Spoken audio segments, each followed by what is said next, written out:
Bonjour à toutes et à tous, bienvenue dans cette nouvelle vidéo. Aujourd'hui, on va aborder un nouveau sujet autour justement de l'investissement responsable et plus particulièrement de la performance de l'investissement responsable. Souvent dans l'imaginaire collectif, on pense justement que privilégier des placements durables, investir de manière responsable, se fait au détriment de la performance et que tout simplement, un placement responsable, de l'investissement responsable, n'est pas performant. Est-ce que c'est vrai? C'est ce qu'on va découvrir aujourd'hui dans cette vidéo. Bien évidemment, vous l'aurez compris, la réponse est non. Investir responsable ne se fait pas au détriment de la performance.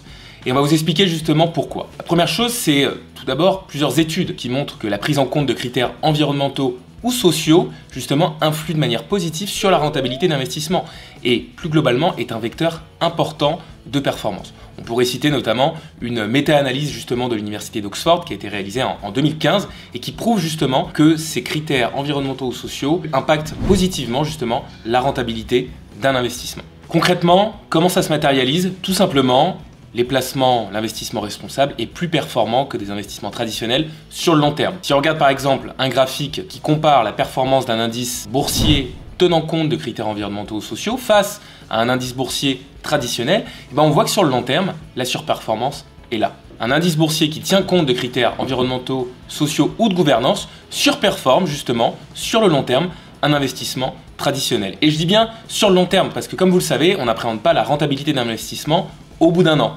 On appréhende la rentabilité d'un investissement au bout d'un certain nombre d'années. Là, on a pu voir que sur le long terme, si on regarde un indice ISR, donc un indice socialement responsable, face à un indice traditionnel, on peut voir qu'il y a une surperformance sur le long terme. En théorie, si un placement est plus performant, ça voudrait dire qu'il est plus risqué. Est-ce le cas? La réponse est bien évidemment non. Et au contraire, on peut voir justement que la prise de risque est moins importante sur un indice tenant compte de critères environnementaux et sociaux. Et ça, on peut le regarder justement par la volatilité. Alors pour rappel, la volatilité, ça mesure justement l'amplitude des variations à la hausse ou à la baisse d'un actif financier. Donc pour mesurer justement le risque d'un placement financier, on utilise la volatilité. Et en l'occurrence, sur le long terme, la volatilité d'un indice tenant compte de critères environnementaux ou sociaux est moins importante qu'un indice traditionnel, alors même que l'indice ISR est plus performant.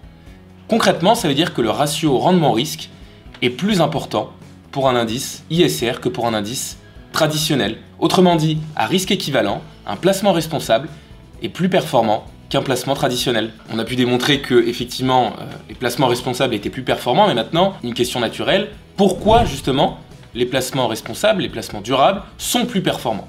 Et donc ça, on peut trouver justement plusieurs explications qui permettent de répondre à cette question.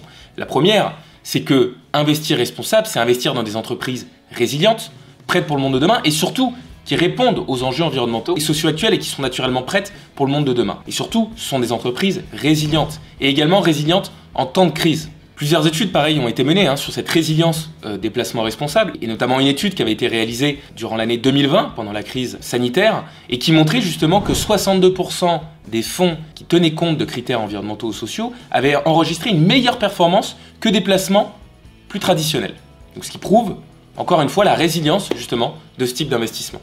Au-delà de cette résilience dont on parlait juste avant, investir dans des placements responsables, c'est investir justement dans des entreprises finalement de qualité. Tout simplement parce que la prise en compte justement de critères environnementaux ou sociaux nécessite une analyse approfondie. Et donc du coup, investir dans ce type de placement responsable, c'est un gage de qualité. C'est investir justement dans des sociétés qui présentent des bilans fiables et des bilans solides et où une analyse justement très approfondie, très stricte a été réalisée.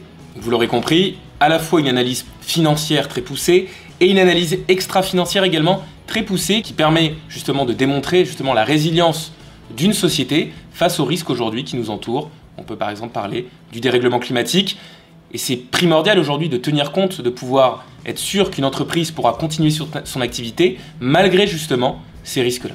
Vous l'aurez compris, la prise en compte de risques sociaux ou environnementaux aujourd'hui est primordiale. C'est ce qui explique justement une meilleure gestion du risque pour ce type de placement responsable. Une autre raison, on a parlé de la résilience, on a parlé de la solidité, de la fiabilité de ces entreprises. Sur les placements responsables, on pourrait également parler d'écart sectoriel. Pourquoi un placement responsable surperforme un placement traditionnel? Tout simplement parce que les secteurs qui sont représentés dans un placement responsable ne sont pas les mêmes, tout simplement. Et c'est ce qui peut expliquer justement une différence de performance sur long terme, parce que certains secteurs qui sont représentés dans des placements traditionnels sont beaucoup moins performants que certains secteurs représentés dans les placements responsables. Donc vous l'aurez compris, des secteurs d'avenir, des secteurs qui répondent aux enjeux environnementaux et sociaux actuels, qui sont beaucoup plus présents dans les placements responsables que dans les placements traditionnels. Et donc cette différence d'allocation sectorielle constitue finalement un élément explicatif de l'écart de performance entre ces deux types de placements. Donc pour résumer, résilience, fiabilité, différence de secteur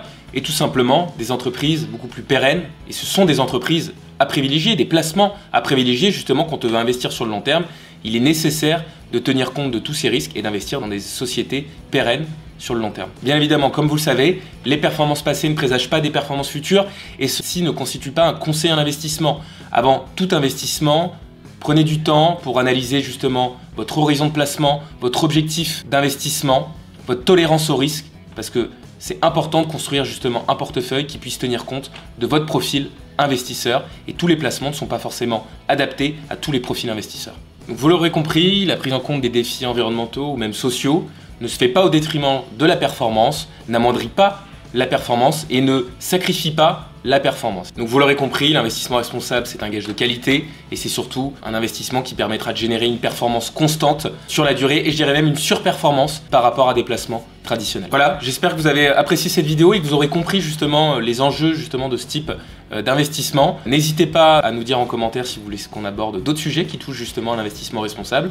N'hésitez pas à liker cette vidéo, à la partager et n'hésitez pas à vous abonner à la chaîne YouTube de Goodvest pour d'autres vidéos. À bientôt.